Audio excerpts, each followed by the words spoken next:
Exercise 9.4 के अगर हम क्वेश्चन 19 की बात करें, जिसमें क्वेश्चन में सेंटेंस को जब आप देखेंगे एनसीईआरटी में वॉल्यूम की बात की गई है, तो वॉल्यूम के लिए हम वी लिखेंगे। और इन्होंने कहा है कि वॉल्यूम जो है वो चेंज हो रहा है, तो चेंज के लिए हमने यहाँ पर डी लिखा, डीवी। डीवी का मतलब होता है वॉल्यूम में चेंज। और इन्होंने टाइम के रिस्पेक्ट में कहा है कि वॉल्यूम जो है वो टाइम के रिस्पेक्ट में बदल रहा है, तो अपॉन में हम यहाँ पर डी टी लिखेंगे। तो ये d v by d t जो है हमने उसका नाम दिया है। और इन्होंने ये भी कहा था कि कांस्टेंट रेट से बदल रहा है, तो d v by d t को हम इक्वल में के लिख लेंगे। इसके बाद हम क्या करेंगे, यहाँ पर डी बाई डी टी आपने लिखा, और जो वॉल्यूम होता है चूँकि यहाँ पर स्फीयर बैलून है, तो वॉल्यूम जो है वो स्फीयर बैलून का क्या होता है 4/3 पाई आर क्यूब ये होता है, और इक्वल में कांस्टेंट के है आपका। तो 4/3 पाई ये तो कांस्टेंट है, तो ये आप पहले लिख लेंगे।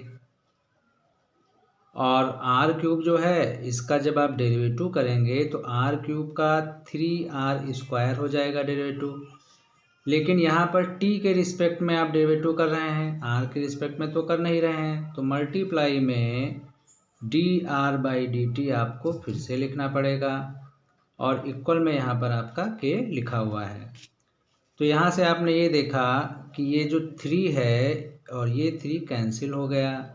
अब आपको मिलता क्या है 4 पाई r² जो है, और ये आपका डी आर है, ये आपका के डी टी ये आपको मिलता है यहाँ पर। तो अब हम यहाँ पर क्या करेंगे, जब आपको ये मिल गया, एक तरफ आप देख रहे हैं डी आर है और दूसरी तरफ आपका डी टी है, तो हम क्या करेंगे इंटीग्रेट कर देंगे दोनों साइड में। हम यहाँ पर लिखेंगे इंटीग्रेटिंग।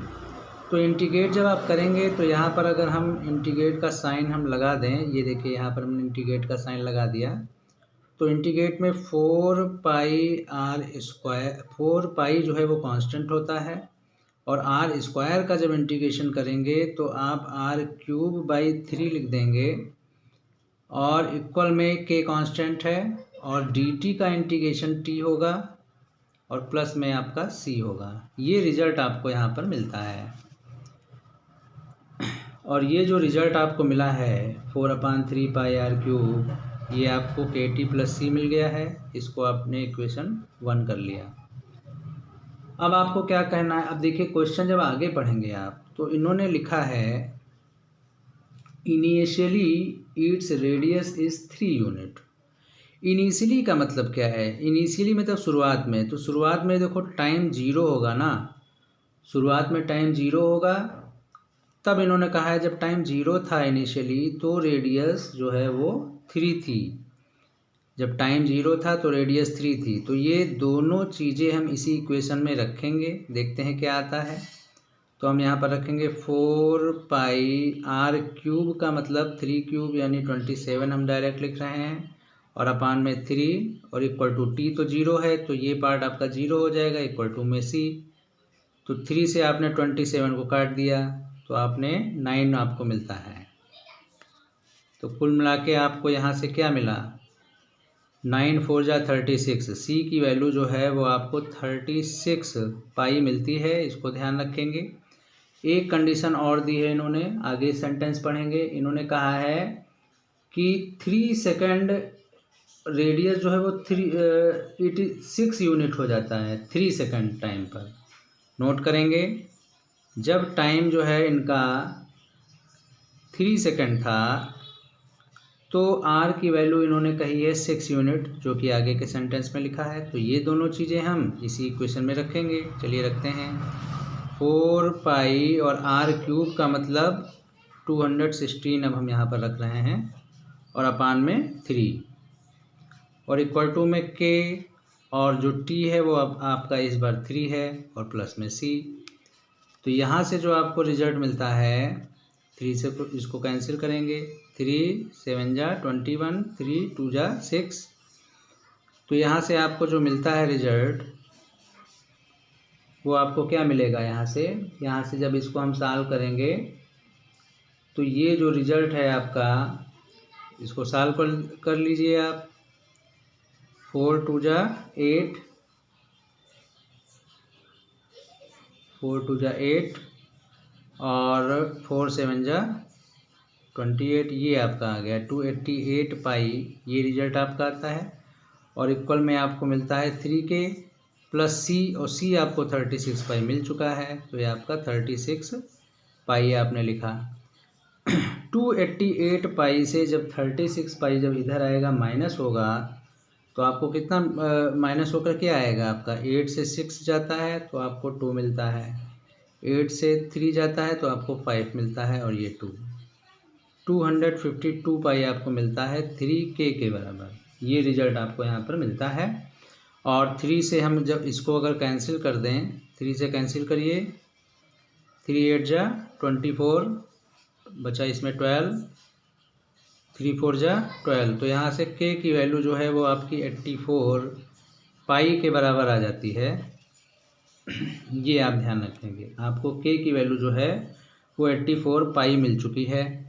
अब जो इक्वेशन 1 था उसको आप नोट करिए। देखिए इक्वेशन जो 1 था जिसमें आपने लिखा था 4 पाई r क्यूब बाई 3, नोट करेंगे 4 पाई r क्यूब बाई 3, ये किसके बराबर था इक्वेशन में, kt प्लस c के बराबर था। तो kt प्लस c, ये हमने इक्वेशन नोट कर ली यहाँ पर। और अब हम क्या करेंगे, हमको रेडियस इन्होंने पूछा था क्वेश्चन में, find radius after t second, ठीक है। तो हम यहाँ पर क्या लिखेंगे, 4 पाई r क्यूब अपान 3 लिखा हमने, और k आपका 84 पाई था, नोट कर लिया, 84 पाई हमने नोट कर लिया। और t जो है t ही रहा, और प्लस में c, और c की वैल्यू हम पहले ही 36 पाई निकाल चुके हैं, 36 पाई, ये हमने इतना काम किया यहाँ पर। और अब आप देखते हैं, देखो पाई यहाँ भी है, पाई यहाँ भी है, और पाई यहाँ भी है, तो हम पाई जो है वो कैंसिल आउट कर देंगे कॉमन लेकर, पाई दोनों साइड से अब हट जाएगा। और अब आपको क्या मिलता है, 4r cube by 3 equal to 84t plus 36 pi. अब आपका जो है वो हट चुका है। एक काम और करते हैं, इन दोनों से अगर हम 4 कॉमन ले लें तो अंदर आपको 21t प्लस 9 ये आपको मिलता है, और ये जो 4 कॉमन लिया था उससे आपका ये 4 कैंसिल हो गया। तो इस तरह से आपने देखा कि जो आपको r क्यूब की जो वैल्यू मिली है वो क्या मिली है, 21 पाई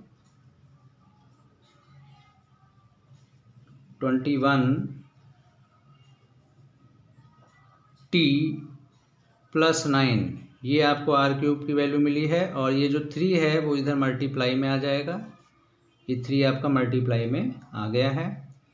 और इसके बाद आप देखते हैं ये जो r क्यूब है आपका, ये आपने 3 लिखा, 21t और 9, इसमें से भी 3 आपका बाहर आ जाएगा कॉमन, तो आपको 7t प्लस 3 मिलता है, ये आपका रिजल्ट आता है यहाँ पर।